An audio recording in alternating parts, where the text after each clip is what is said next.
Hello everyone! Welcome back to my channel, and for today pag-uusapan natin ang mga lutuan. Yung inyong kawali, yung inyong kaldero, yung inyong prituhan, lagaan, initan. Ang channel na to ay everything about kusina. Plus, syempre when I started to do my vlogs on my breast cancer journey, slowly in-incorporate ko rin ang mga tips na pwede kong ma-share sa inyo on how to get well and how to live a healthy life. So, sa part na to ng ating self-healing series, yes, pots and pans po ang ating pag-uusapan. Kung mapapanood nyo do sa mga previous videos ko, iba't ibang klase ng kaldero or kawali ang aking ginagamit. Syempre, yung mas magandang kaldero, mas magandang kawali ang pinipili ko kapag ako'y magluluto para naman presentable para sa inyo. Pero ano nga ba ang safest cookware to use? Dahil of course, ito ay pinaggagamitan ng ating pagluluto sa pagkain na tinitake natin. So dapat maging maalam or aware tayo kung ano nga ba ang safe para sa ating kalusugan. Medyo matagal ko nang naririnig ang tungkol dito, pero just recently lang po siya nabigyan ng importance. Syempre, ito na yung time na, oo nga, nung nagpapagaling na ako and all. Tapos, isa-isa ko nang isinasaalang-alang yung mga bagay na pwedeng makatulong sa aking paggaling and of course, para ma-prevent ang pagkakasakit ng aking pamilya. So, simulan natin dito. Ayan. Classic Pinoy kawali. So, I'm sure nakakita na kayo, nakasalamuhan na kayo nito. Kung wala kayo nito sa bahay nyo, hindi ko alam kung bakit. Pero, well, up until recently, meron naman kaming ganito. Kasi maganda tong pagprituhan eh. Lalo na kapag sobrang init na niya, tapos doon mo siya lalagyan ng oil. Tapos, ipiprito mo. Almost as na siya, non-stick din. Pero kasi ito, hindi to pwede sa sa induction. So, kapag walang gas, hindi siya pwedeng gamitin sa induction. Another classic ay itong aluminum saucepan. Ayan. So, ito yung tipong manipis lang na madaling makapagpakulo. Ayan. And, meron ako dating mga non-stick frying pan. Ngayon wala na ako nun eh. Pero ito, ayan, ito yung recent purchase ko siguro almost a year ago. Ito ang Karote na white granite. This is a non-stick deep frying pan na gawa sa aluminum alloy. Okay. Maganda yan ang aesthetic ng itsura niyan, 'di ba? Makikita niyo doon sa mga videos ko pag ginagamit ko siya ang aesthetic, 'di ba? And then we have the stainless steel.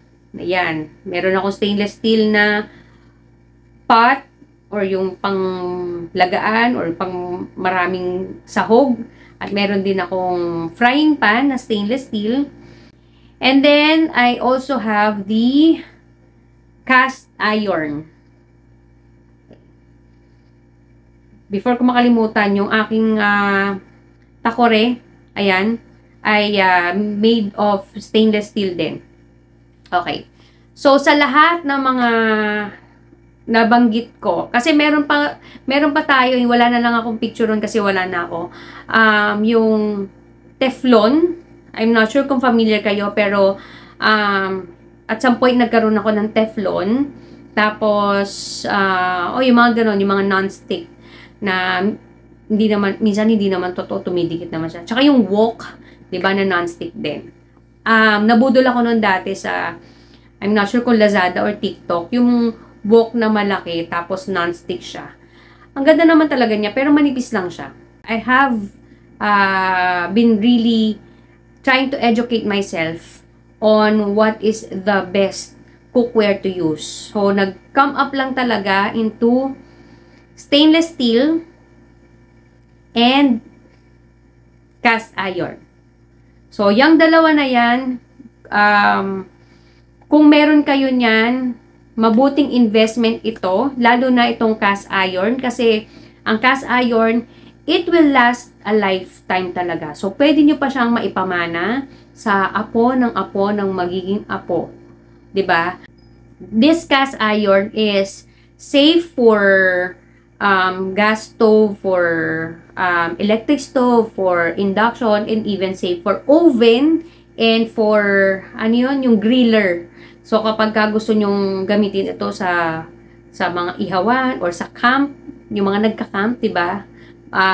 Makita nyo may mga videos na ginagamit ng cast iron sa kanilang yung wood fire. Yon, maganda rin yon. And it adds flavor pa nga daw sa kanilang niluluto. And then, another safe cookware is itong stainless steel. Now, sa stainless steel, medyo kailangan nyo pa talagang hanapin yung 316 grade na tinatawag. Kasi, meron yung 304 and 316 grade. Yun yung material nila. So, 316 is the best at yun yung talagang pinaka-least na nag-e-emit ng toxins sa kanilang material. The next best thing to that is the 304, which itong mga gamit ko, like itong Chef's Gallery at itong Rossetti. Tama ba yung pagkabigas ko? Basta, Rossetti, it is 18/8 grade or 304. So, as of now, yan pa lang ang meron akong klase ng stainless steel. So, in the future, mag-i-invest naman ako doon sa 316. Okay, so siguro kapag nakahanap na ako ng available dito sa Philippines na pasok naman sa budget. So, kung kayo ay meron pa na mga stainless steel at yung mga cast iron, alagaan nyo silang mabuti dahil yan po yung mga magagandang pots and pans na kakailanganin nyo. Now, when it comes to especially yung mga Teflon at itong mga non-stick, very dangerous po ito sa health natin, lalo na yung mga nagasgasan na. So, kagaya nung aking karote. Although, maganda yung kanyang material, pero nagasgasan na siya, hindi na iwasan syempre. So, may mga scratches na siya. And eventually, kapag ginamit ito ng ginamit, ay mag-e-emit ito or maglalabas ito ng mga harmful toxins na makakasama sa aking kalusugan or sa aking pamilya. So, we want to stop using those, lalo na yung mga Teflon dyan.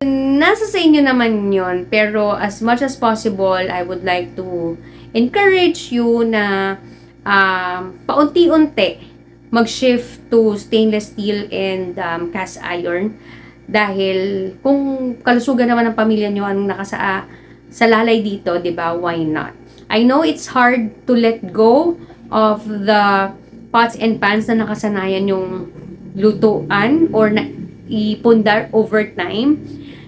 Ganun din naman sa amin kasi medyo, yun nga sabi ko, sayang naman yung mga ibang pots and pans na nabili ko na hindi na siya magagamit kasi nga mag-shift na talaga sa stainless steel at cast iron. So, yun lamang po. I hope na nakatulong ang short video na to sa inyo. And if you like this video, please give this a thumbs up.